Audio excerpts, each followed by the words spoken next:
I'm just here at the warehouse trying to sell some siding, sell some roofing and all that. And we get the announcement of Star Trek Academy on a day when we're supposed to be enjoying ourselves with Picard, and we get this news. Now, people are not happy with this. I get it. We really want Star Trek Legacy, like Terry Matalas has called it. I think that'd be much better. I'll take any. I don't care what you call it. You can call it Star Trek Dingleberries. If Terry Matalas' name is attached to it, I think pretty much everybody's on board. I was thinking earlier, man. I was thinking back. You guys remember back in the day when they used to take scripts, Star Trek? You could submit scripts to Star Trek. I must have sent, I don't know, man. I sent so many scripts out to the wrong place and didn't realize it for years later. You guys, I don't know why, but I just thought of that the other day. Way back in the day, they used to accept all these scripts, and I used to be in high school, or it was like 11th and 12th grade. It was 12th grade. And I don't even know if they were still accepting them back then, but I always wondered, maybe Terry Matalas, who was working for them at the time, right? Maybe one of those like low-level people was in charge, and they saw one of mine and ripped it up and threw it in the trash. I just thought of that. You ever think how funny that could be? Anyway, but no, but even if that were the case, I still want Terry Matalas to make Star Trek because he knows. So we're getting the Starfleet Academy show, which I understand. Let's break it down from a business standpoint. You have Discovery. It cost a ton of money. But you have a core audience. Like it or not, if you don't like Discovery or you like Discovery, there's a little bit of a core audience there that you want to keep watching Paramount Plus and Paramount and Star Trek and whatever. It's not for me. This is probably not going to be for me. It's annoying, but it's probably going to be it sounds like a CW, teenagers show or something like that. Set way in the future where they can do no damage to the current Star Trek timeline, I guess. I don't know. I doubt I will ever watch this series, and I think it's made for about 300,000 people that are currently into Discovery. The Discovery numbers are fairly low, and so it's this little niche audience that they have, and they want to keep. If they get rid of Discovery, they lose that audience. So to keep that audience going, you cut the budget in half.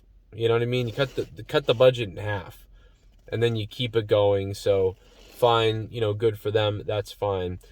So Starfleet Academy, this has been something that they've wanted to do in Star Trek in one way or another since way back in the day, and it really wasn't something that I ever wanted to see. I don't even want to see it set in any timeline. So it's kind of like double bad for me. And I wonder, I would think that they would know that we don't want that. I don't want Starfleet Academy anyway. And I certainly don't want it set in the 32nd century. So I don't care. And most people seemingly don't, unless there are super Discovery fans out there, or people that just, I don't know, gobble up any Star Trek and don't care about anything, I guess. I don't know how it's not, to me, it's not possible to really like all of it 100%, because it's so contradictory of each other that it's hard to like all of it and know you're watching the same show. Like Discovery feels like a space show. It doesn't feel like Star Trek. It feels like space show. And if Star Trek Discovery was called Space Show Discovery, I'd be like, okay, I might watch some of that. But yeah, so it's not for me. So hopefully at some point we're going to get an announcement about Star Trek Legacy or Terry Matalas Star Trek. I don't think he's been contacted yet about anything. And I think it's probably because, to be fair, they sort of were like, okay, Picard's, burnt out. We're going to move on to these other things. Here, Terry, you figure out season 3, whatever you want to do. And they probably figured you're gonna have to. He's probably like, if he just does as good as we did, then whatever. Maybe we'll use him again sometime. But if he makes some noise, maybe we'll bring him back. But they probably are waiting until the season continues or finishes before they were to put the numbers together and make an offer, especially with how cautious they're being with everything. Like, look at how long it took them to announce Academy or whatever. I mean, I think that if you do Starfleet Academy, you have a small audience of a small group of Star Trek fans that are watching that show, like a corner of them. If you launch Section 31, I think you might have a slightly bigger audience than Starfleet Academy. It's obviously a show targeted at teenagers, so that's not a bad idea, I guess, if it helps get people into Star Trek, right? It helps to look at it in a positive way.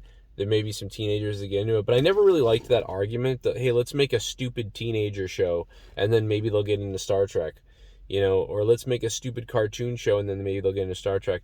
I mean, I guess it can work for a lot of people, but I just think of myself. I mean, I started loving Star Trek when I was a kid. I wasn't a stupid teenager, and I wasn't some little stupid kid that had to watch like little kids show Star Trek. I watched the real Star Trek. I watched actual Star Trek. I saw Star Trek 4 on TV. I saw TNG when it was launching, and I loved Star Trek at that point. Those shows were not teenager shows and not stupid cartoon shows. They were literally the real Star Trek. And I was actually a kid, and actual people loved those shows, and they actually got 15 million people watching them, every episode, if not more. So that doesn't make any sense to me, and I get it, though, the argument to we're going to target teenagers. Well, Star Trek brought people in because it was good. You don't have to target someone. You can literally just make a really good show and then people want to watch it. But I suppose I get it.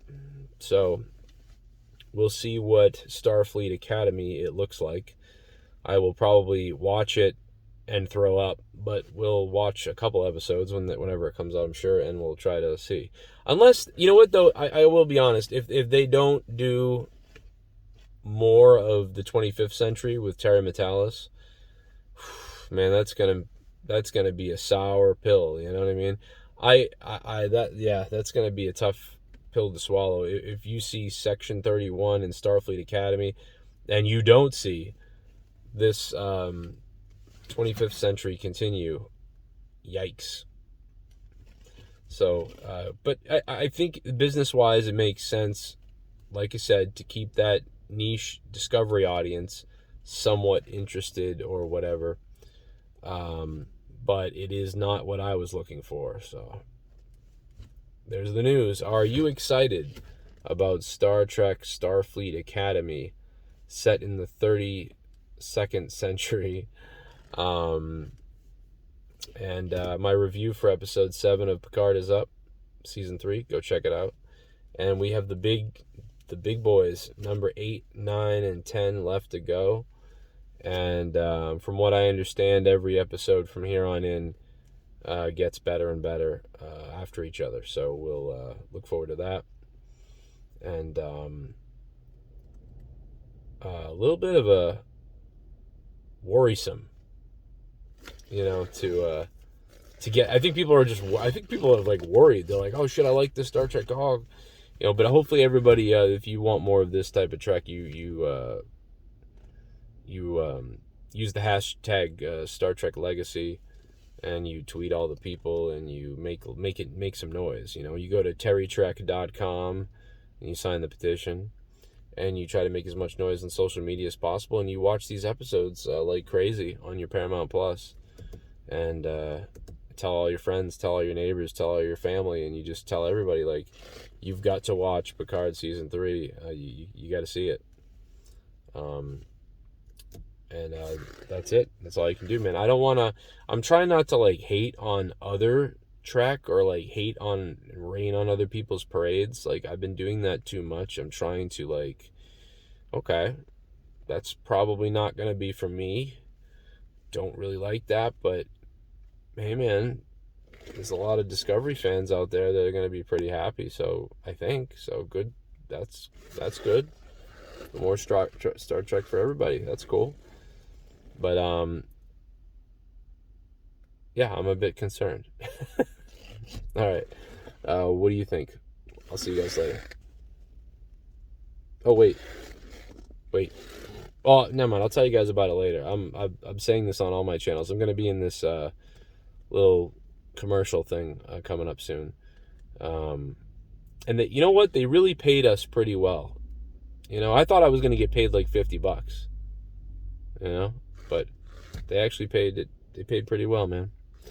And the commercial is beautiful. It might even air on TV, so that'll be cool. It is. I will say it is. It is a commercial about abortion, so that's the thing. No, I'm just kidding. It's actually a coffee commercial. But it's funny. I'll send it to you guys. Well, that's it. I'll see you next time. This is my 5th time saying goodbye. What do you guys think? Can you tell that I'm like nervous, like that I'm right now, that I'm actually like I'm nervous and I'm holding something in right now. Like I'm really trying to hold. I don't know, man. All right, I better get out of here. We'll talk about episode 8, the preview that we saw on YouTube in a few minutes. And thanks to Marty who sent me all these crazy clips on Twitter. And welcome to my brand new YouTube channel, Star Trek Late Night. I will see you tonight.